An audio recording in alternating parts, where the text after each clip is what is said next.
Hello guys, இந்த வீடியோல solo maths level UP மேன்வாவோட 78வது எபிசோட எக்ஸ்பிளனேஷன் தான் பார்க்க போறோம். மத்த 77 எபிசோட எக்ஸ்பிளனேஷன் பார்க்காதவங்க லிங்க் டிஸ்கிரிப்ஷன்ல கொடுத்துருக்கேன், போய் செக் பண்ணி பாருங்க. அதுக்கப்புறம் யாராச்சும் வீடியோ லைக் பண்ணாம பார்த்துட்டீங்கன்னா மறக்காம லைக் போட்டு பாருங்க. அப்போ இந்த வீடியோ நிறைய பேர் ரெக்கமெண்ட் பண்ணும், எனக்கு வீடியோ போறதுக்கு ஒரு மோட்டிவேஷன் இருக்கும். போன சாப்டர்ஸ்ல அவ சிவனோட கடவுளோட பவரை யூஸ் பண்ணி தான் நம்ம ஹீரோ டீமன் காரோட பவரையே இருந்துட்டு யூஸ் பண்ணி அவளை தோக்கடிச்சிருந்திருப்பான். கடைசியில் ஆலிஸ் ஹெல்ப் பண்ண அப்படின்னு சொல்லியிருப்பா. அதுக்கப்புறம் என்ன நினைச்சு அப்படின்ட்டு இந்த வீடியோல பார்க்கலாம்.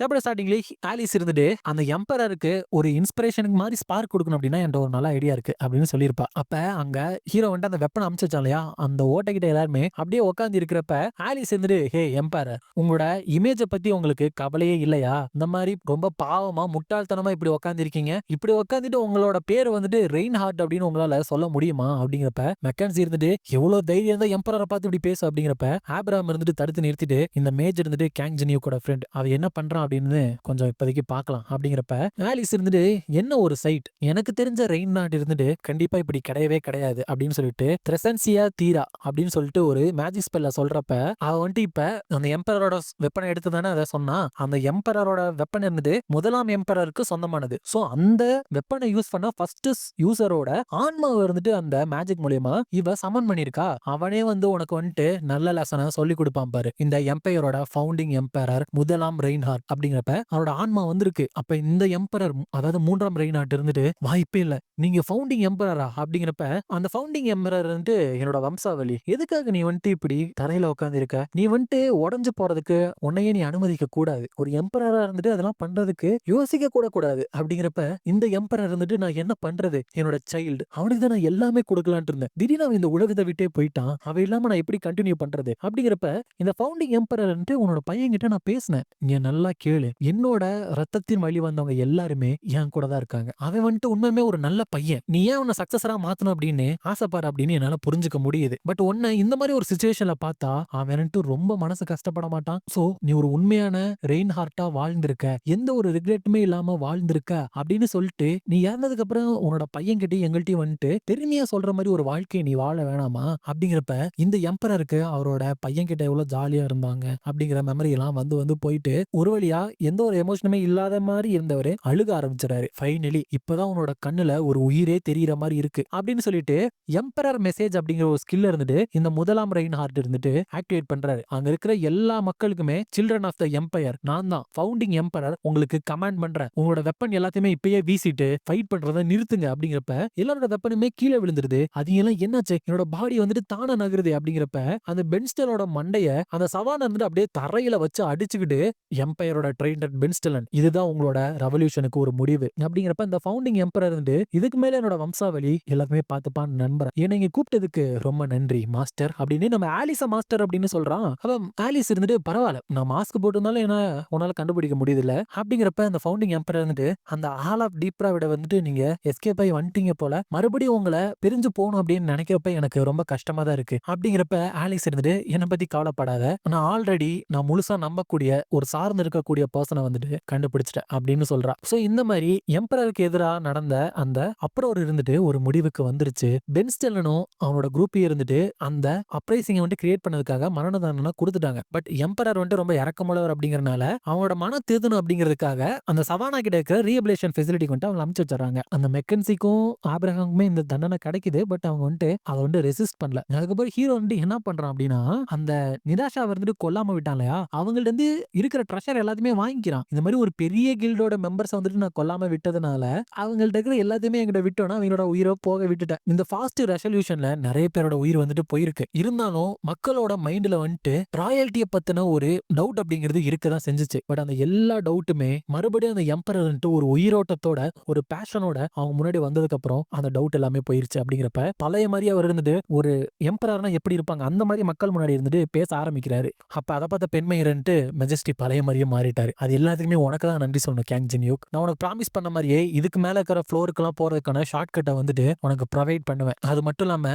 நான் இந்த எம்பையரோட கிராண்ட் ஸ்வாட் மாஸ்டர் என்னோட விசுவாசத்தை உனக்கு தெரிவிக்கிறேன் அப்படிங்கிறப்பல அதுக்கப்புறம் ஆலிஸ் கிட்ட நம்மளோட கதையை வந்துட்டு முடிச்சுன்னு நினைச்சேன். பட் ஈஸியா அதை தீர்த்து வச்சுட்டு ஆலிஸ் எப்படி உனக்கு ஃபவுண்டிங் எம்பரரை தெரியும் அப்படிங்கிறப்ப அவர் வந்துட்டு ரொம்ப நாளைக்கு முன்னாடி வந்துட்டு என்ன வந்துட்டு அவருக்கு தெரியும் அப்படிங்கிறாங்க. அப்ப வந்துட்டு 2 பேரும் ஒண்ணா சேர்ந்து சண்டையெல்லாம் போட்டிருக்காங்க போல. ஹீரோ வந்துட்டு மாஸ்டர் அப்படின்னு அவர் கூப்பிட்டார்ல, சரி இப்போதைக்கு இவளுக்கு அதை பத்தி பேச விருப்பம் இல்ல போல அப்படின்னு சொல்லிட்டு தான் டக்குனு கூட்டத்துல யாரோ ஒருத்தவங்கள ஹீரோ வந்துட்டு நோட் பண்ணிட்டு ஆலிஸ் இங்கே இரு நான் வந்துடுறேன் அப்படிங்கிறப்ப அவர் வந்துட்டு இந்த மாதிரி ஒரு டைம்ல எங்க நீ போற அப்படிங்கிறப்ப ஹீரோ வந்துட்டு இந்தா இதை கிஃப்டா வச்சுக்கோ இதை குடிச்சிட்டு இங்கே இரு அப்படிங்கிறப்ப அங்க ஹீரோ நோட் பண்ணா இல்லையா, அவர் வந்துட்டு இல்ல இல்ல இல்ல அப்படின்னு ஓடிட்டு இருக்கிறப்பதான் ஹீரோ வந்துட்டு அவ மேல போட்டிருக்கிற அந்த பிராண்ட் முத்திரை இருக்குல்ல அது வந்துட்டு ஆக்டிவேட் ஆயிருது. சோ அப்படின்னாலே உங்களுக்கு யார் அப்படின்னு தெரிஞ்சிருக்கும். ஹீரோ இருந்துட்டு என்ன என்கிட்ட உன்னால தப்பிச்சு ஓட முடியும்னு நினைச்சியா, பார்த்து ரொம்ப நாளா ஆச்சுல ஒஃபீலியா அப்படின்னு கேக்குறான். அதோட அந்த சாப்டர் வந்துட்டு முடியுது.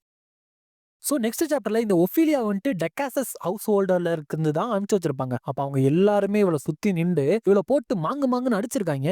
பர்ஷனும் மைக்கேலும் 2 பேருமே இந்த டெக்காசஸ் வீட்டுக்காக ஹானரோடவும் ப்ராஸ்பரிட்டிக்காகவும் வாழ்ந்து பேட்டில்ல இறந்து போயிருக்காங்க. அப்புறம் நீ மட்டும் எதுக்காக உயிரோட வந்திருக்க ஒஃபீலியா, ஒரு ஹியூமன் கிட்ட ஒருவேளை உன்னோட உயிரை வந்துட்டு விட்டுற சொல்லி நீ பிச்சை கேட்டு இருந்திருப்பியோ, இப்பவே நீ 21வது ஃப்ளோருக்கு போயிட்டு அந்த பேல்மங்க கண்டுபிடிக்கிறதுக்கான வழியை கண்டுபிடிக்கிற, அதை கண்டுபிடிக்கிற வரைக்கும் நீ திரும்ப வரக்கூடாது, இல்லனா அந்த இடத்துலயே நீ செத்து போயிரு அப்படிங்கிறப்ப அதே மாதிரி தான் அவரோட உயிரை வந்துட்டு இங்க எடுத்துக்கலாம் அப்படின்னு பாக்குறா. பட் ஹீரோ வந்துட்டு இவ மேல அப்ப பிராண்ட் குத்தி இருக்கான் இல்லையா, அதனால இவ நம்ம ஹீரோக்கு அடிமை. சோ இவளோட உயிருமே நம்ம ஹீரோக்கு தான் சொந்தம். சோ அதனால இவளோட உயிரை அவளால எடுத்துக்க முடியாது. அதனால அழுதுகிட்டே டேமிட் என்னால வீட்டுக்கும் போக முடியாது, என்னோட லைஃபை என்னால கண்ட்ரோல் பண்ண முடியாது, ப்ளீஸ் என்ன உன்னால கொன்ற முடியாதா அப்படிங்கிறப்ப ஹீரோ உன கொல்லணும் அப்படின்னு நினைச்சிருந்தா நேரம் ஆலிஸ் எல்லாம் இங்க கூட்டிட்டு வந்திருப்பேன். அது மட்டும் இல்லாம என்னமோ நீ பாதிக்கப்பட்ட மாதிரி இங்க நடந்துகிட்டு இருக்க, நீ சாகலாம் கூடாது, கடைசி வரைக்கும் எனக்காக தான் நீ வேலை செய்யணும் அப்படிங்கிறப்ப அவர் வந்துட்டு டேமிட் நான் வந்துட்டு ஒரு நோபல் பீயிங் அப்படின்னு அழுதுட்டு இருக்கப்ப ஹீரோ வந்துட்டு இவ சொல்றதெல்லாம் கேட்கும் பொழுது இன்னுமே அந்த வேம்பயர் கைஸ் இருந்துட்டு பேல்மங்க இருந்துட்டு தேடிட்டு இருக்காங்க போல அப்படின்னு நினைச்சிட்டு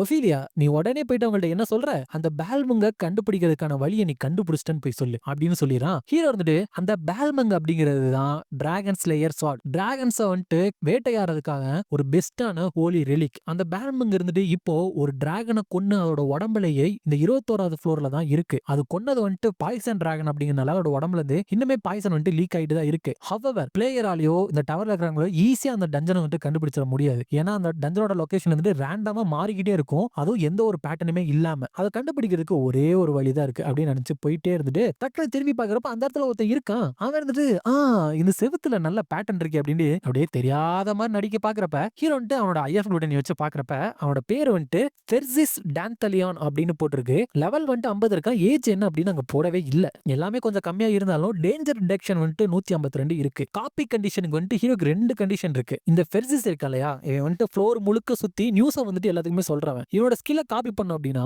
ஒண்ணு அவன் வந்துட்டு ஒரு உதவி கேட்பான், அதை வந்துட்டு ஹீரோ செய்யணும். ரெண்டாவது ஹீரோ வந்துட்டு அவன் கூட இருக்கிறவங்க எவ்வளவு நல்லா பாத்துக்கிறான் அப்படின்னு அந்த ஃபெர்சிஸ்க்கு வந்து புரிய வைக்கணும். ஹீரோ வந்துட்டு ஓகே இப்ப இந்த டவர் எக்ஸ்ப்ளோரர் ஃபெர்சிஸ் இருந்துட்டு யூஸ் பண்ணிக்கலாம் அப்படின்னு நினைச்சிட்டு நீ நடிச்சது வந்துட்டு போதும் எக்ஸ்ப்ளோரர் ஃபெர்சிஸ், நீ என்ன இவ்வளவு தூரம் ஃபாலோ பண்ணி வந்த எல்லாத்தையுமே நான் பாத்துக்கிட்டு தான் இருந்தேன் அப்படிங்கிறப்ப எனக்கு உனக்கு தெரியுமா அப்படின்னு கேட்க ஹீரோ நல்லாவே தெரியும், டைமை வேஸ்ட் பண்றதை விட்டுட்டு ஜஸ்ட் நீ என்கிட்டே பேசிடலாம், உனக்கு என்னதான் தேவை அப்படிங்கிறப்ப அதன்ட்டு ஒரு கியூப் மாதிரி உனக்கு காமிச்சிட்டு இதுல தான் நான் இப்ப ஒர்க் பண்ணிட்டு இருக்கேன். இது வந்துட்டு டவர்ஸ் ரேங்க் அப்படிங்கிறது.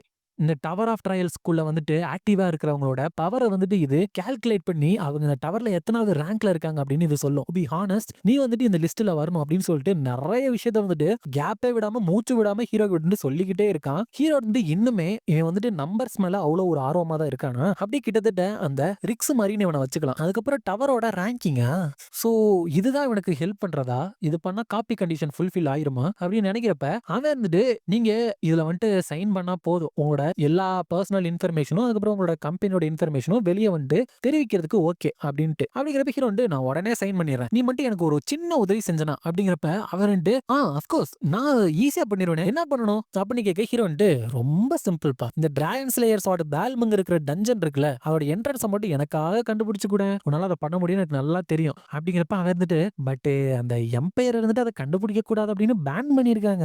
சோ அப்படின்னு இருக்கிறப்ப ஹீரோ வந்துட்டு அப்படியா அப்படின்னா அப்படின்னா என்னோட இன்ஃபர்மேஷன்லாம் உனக்கு தரமாட்டான்பா. எனக்கு இந்த ரேங்கிங் ஸ்டஃப்புமே வந்துட்டு பிடிக்காது.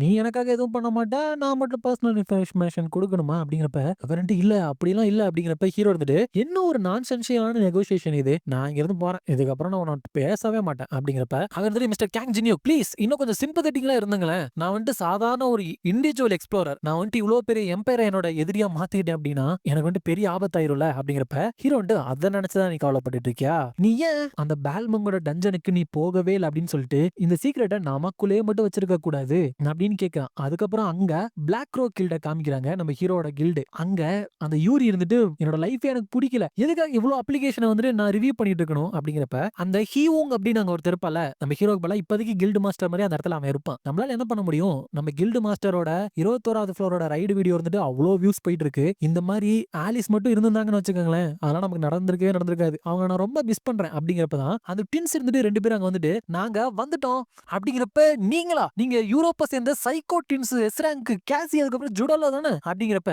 அவங்க வந்து பிரதர் ஜென்யூக்கு தான் இந்த கில்டு ஸ்டஃப்க்கு வந்துட்டு உங்களுக்கு கொஞ்சம் ஹெல்ப் பண்ண சொன்னாரு. ஏன்னா நாங்க ஆல்ரெடி ஃபேமிலியா மாறிட்டோம். அதுக்கப்புறம் அவர் உங்கள்ட்ட சொல்லலையா? சரி கம்பெனியோட கிரெடிட் கார்டை தர முடியுமா அப்படின்னு கேக்குறப்ப, அந்த ஹீரோ இருந்துட்டு ஓ இததான் அவரு மெசேஜ் பண்ணியிருந்தாரா அப்படின்னு நினைக்கிறப்ப, கேசி இருந்துட்டு எங்களால ஏதாச்சும் ஹெல்ப் பண்ண வேண்டியது இருக்கா? எங்களுக்கு வந்து ஃபன்னா இருந்தா ரொம்ப பிடிக்கும் அப்படிங்கிறப்ப அவனுக்கு வந்து ஒரு ஐடியா வந்துருது. அதுக்கப்புறம் ஹீரோவோட கில்டுல சேர்றதுக்கு நிறைய பேர் வந்திருக்காங்க இல்லையா? அவங்க இந்த ட்வின்ஸ் போயிட்டு அட்டென்ஷன் நிறைய பேர் அப்ளிகன்ஸ் வந்திருக்கீங்க. சோ ஃபர்ஸ்ட் ரவுண்டு டெஸ்ட் வந்துட்டு இப்பயே உங்களுக்கு ஆரம்பிக்க போகுது. நீங்க இதுல பாஸ் ஆகணும் அப்படின்னா இந்த ரவுண்ட் முடியற வரைக்கும் நீங்க சுய நினைவோட மயக்கம் போடாம இருக்கணும். சரி ரெடி இப்ப ஸ்டார்ட் பண்ணலாம் அப்படின்னு சொல்லிட்டு ஸ்ட்ரைட்டா அவங்க மேல போய் குதிச்சறானுங்க. அப்ப இந்த ஹியூ இருந்துட்டு எஸ் ரேங்க்ஸ் எல்லாருமே ரொம்ப டிபெண்டபிளா தான் இருக்காங்க. மிஸ் ஆலிஸ் இருந்தா இந்த இடத்துல இதே தான் பண்ணி இருந்திருப்பாங்க. நீங்களும் நல்லா இருக்கீங்கன்னு நம்புறேன் மிஸ் ஆலிஸ் அப்படின்னு நினைச்சிட்டு இருக்கான். அதுக்கப்புறம் ஹீரோவும் அந்த ஃபெர்சிஸ் வந்துட்டு ஒரு இடத்துக்கு போயிட்டு ஹீரோண்டு இந்த இடம் தானா அப்படிங்கிறப்ப அந்த ஃபெர்சிஸ் இருந்துட்டு இது பாக்குறது கொஞ்சம் சஸ்பீஷியஸா இருக்கும். பட் இந்த இடத்துல தான் என்ட்ரன்ஸ் இருக்கு. அது மட்டும் இல்லாம எதுக்காக இந்த என்ட்ரன்ஸ் ஃபார்ம் ஆயிருக்கு அப்படின்னு சொல்லியும் நல்லா கிளியரா பார்க்க முடியுது அப்படின்ட்டு